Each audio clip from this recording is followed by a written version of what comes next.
Hi guys, well today we're going to be taking a look at what MSI has to offer in the Nightblade X2. So the Nightblade series has been with us for a few years now, but in the past MSI has chosen to go down that bare bones route. But with the X2 we have a fully fledged system bearing the CPU, the memory, all the components and Windows 10. So the X2, as you would expect, comes equipped with one of Intel's 6th generation of processors, 16 gig of DDR4, the Intel Z170 chipset and Nvidia's GTX 970. The Nightblade X2 is a substantially compact gaming system which will take up very little space thanks to its 10-litre capacity. So not only will this small form factor mini PC be out of sight in the office, but it's also going to be easy to transport it to a friend's house or a LAN party. Now the price will vary slightly between retailers supplying X2 as you know, they can change the memory and the storage, but under the current specification we're going to be reviewing today, you can expect it for a price of £1,200 in the UK. In the US the only thing we could find was a bare bones version, so that's not very comparable. So quite an appealing option really if you don't fancy going through the fuss of sourcing your own components and building your own rig, and obviously if you're wanting something a bit more portable. So in our video today guys, we're going to be checking out this new unit and wherever possible going inside to see what MSI has to offer. Okay, so here is the packaging for X2. So it is pretty much the same on either side. Now you've got the Dragon logo on that side, but that is pretty much it. The only thing to say really is that we've got this carry handle, so perhaps if you don't have a bag for the unit inside and you are transporting this to say LAN parties, friend's house, then it is quite a handy thing to have. Okay, and inside the box we've got the accessories pack, and then we've got the X2 packaged in this styrofoam here. The blocks are at the top and the bottom to keep it well protected while it is in transit. Now inside this accessories pack here we get this cover here, this fabric sleeve to go over the handle, and then we've got the CDs. The first of those is the driver and utility CD for the unit, and then we've got the Gamecaster, that's the XSplit Gamecaster. You get a year's subscription to that. We've got the user guide, talks you through the various different features. Then we've got the antennas, those work with the Wi-Fi ports on the back of the unit. And then we've got these screws here, so those allow you to vertically stand up the unit. Okay, so here is Nightblade X2. Now the external design isn't exactly breathtaking, it does look rather plain and something you'd probably find in a server room, so from a styling point of view I think MSI could improve things slightly. So the size is something of a highlight with this configuration as it is significantly compact. So the system here sits inside a condensed chassis, and that enclosure there is just 37 centimeters deep, 28 centimeters high, 17 centimeters wide, and it weighs just 6 kilos. So based on that, it won't be too difficult for you to take this unit with you if you are planning to go on the move. Now, casting an eye over the front edge of X2, we have some ventilation in the lower section there with a convenient carry handle for transportation. And through that mesh there, MSI has included an LED which passes through a sequence of colours. And in the centre there we have the brushed metal panel with the MSI logos and a vertically aligned tray load DVD drive. And then in the upper section we have the front panel connectivity. So for the connectivity we have a USB 3.1 Type-C port, 2 USB 3 ports, one of those there is a supercharger for use with a smartphone or a tablet, a headphone and a microphone jack, the OC Genie button there, that applies the game mode, giving a small overclock to the CPU. We've got the activity LEDs for Wi-Fi and hard drive, and then the power button, so quite a selection of ports there which should come in handy for quick access. On both sides of X2 there is ventilation to help the components breathe a little, and on the underside there the unit features a detachable dust filter which can be easily removed and cleaned. And the other thing to mention is that we do have rubber feet on the underside to prevent X2 from slipping around on smooth surfaces. Now around the back of X2 we have all the input outputs, so at the top there we've got the power connector, and that port there by the way is an extension, so the power supply actually sits at the very front of the chassis. We've got 2 black USB 2 ports, the PS2 keyboard mouse combo, 2 USB 3 ports, HDMI out, DisplayPort out, 2 USB 3 ports, gigabit LAN port there, and that is via the Killer E2400, a USB 3.1 Type-C, the 2 wireless antennas there to work with the Killer AC1535, and then we've got the audio jacks there which offer 7.1 and they are powered by the Realtek ALC1150. And then immediately next to those we have the outlet there for the 130mm rear exhaust fan. In the lower section we also have some more video outs, as we of course have the graphics card, and we're going to take a closer look at that a bit later, but that is the GTX 970. So we have 2 DVIs, 1 HDMI and 1 DisplayPort off that. Now when it does come to the display, it's worth making sure that you are plugged into the graphics card rather than the onboard ports above, as if you are getting poor performance then it could well be that you are plugged directly into the motherboard output rather than dedicated graphics at the bottom, and it is an easy mistake to make. Okay, now before we go inside the chassis, there is a handy set of latches here on the prominent side which save you having to reach for that screwdriver to get inside the unit. Now going inside, by the way, does not void the warranty. We've double checked with MSI, so if you did fancy adding in some additional memory, extra hard drive or upgrading the graphics card at a later stage, then you can do so without disturbing that warranty. Okay, so moving inside X2, we have a plastic cover there which sits over the components, so we'll remove that so we can get a view of the components inside. So as you can see, there isn't much space at all inside this chassis. It is extremely compact.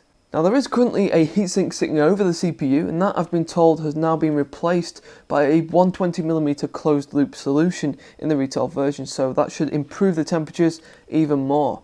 And presumably that 130mm rear exhaust fan there will be replaced by that all-in-one cooler. Anyway, underneath that cooler we have the Intel Core i7-6700K, so we are using proper desktop hardware inside X2 rather than a mobile processor. And that chip there is quad core, and it operates with a base clock at 4 GHz. And that chip sits on an MSI Z170 board, and that is the B1061, which is mini ITX. Now the memory should arrive as 16 gig of 2133 DDR4. Our sample only came with 8 gig of DDR4, so for the actual testing we're going to be adding in a full 16 gig to give you guys a more accurate idea of the performance.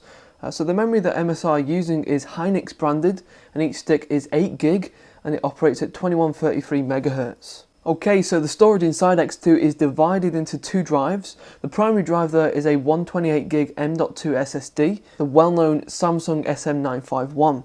And you can see there that MSI has placed a thick thermal pad over that drive to assist with bringing down the temperatures, as they do get pretty toasty. There are 2 M.2 slots on the motherboard, so you can add in another one if you wanted to. That empty slot sits underneath the graphics card, so not exactly a great spot there for the airflow. And the secondary drive is used for the bulk of your storage, and that one there is a 2TB Seagate Barracuda, which operates at 7200 RPM.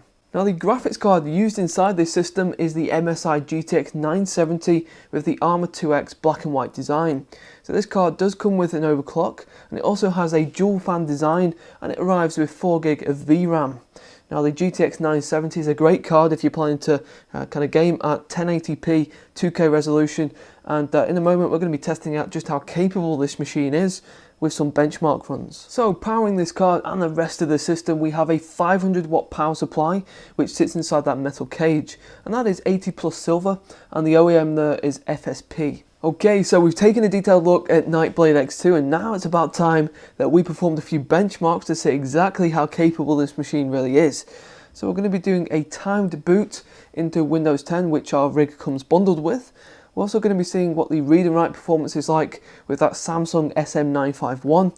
Then we're going to have a look at a few game benchmarks while monitoring the CPU and the GPU temperatures, and then we're also going to do a quick sound demo to demonstrate how noisy this unit gets while we are in game.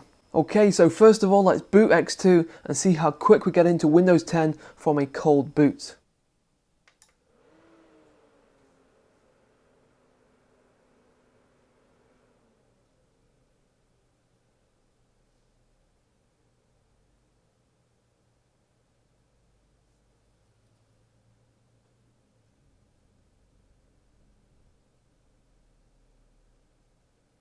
And now that we are into Windows, let's run Crystal Disk Mark for a look at the read and write performance of that primary SSD. So pretty impressive results there from that M.2 drive. Right guys, well it's now time to perform our game benchmark. So we're going to be testing out Dirt Rally, Tomb Raider, Star Wars Battlefront and The Witcher 3. So we're going to test these out using 1080p, and we'll monitor the temperatures, and at the end we're going to show you what the results are like, and we'll also do a quick sound demo while we are in game too.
Okay, and while we've got the Witcher 3 open, I'm just going to get my microphone as close to the unit as possible from different sides, just to give you guys a bit of an idea of what sort of noise levels you can expect while this is fully loaded.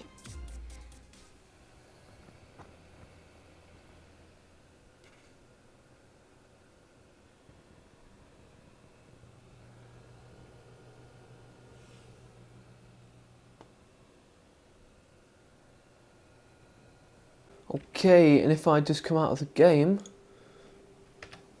can have a look at the temperatures. So the GPU clocks there at 81 degrees when we are gaming, so that is actually quite a high temperature.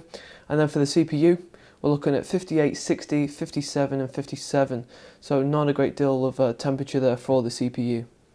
Okay, well that is the MSI Nightblade X2. So although this is a very small unit, it's able to deliver excellent performance, and that really is down to the fact that the advances that we've had in the small form factor division. Inside we can house a high performance kit that you'd really usually expect to see in a larger desktop PC.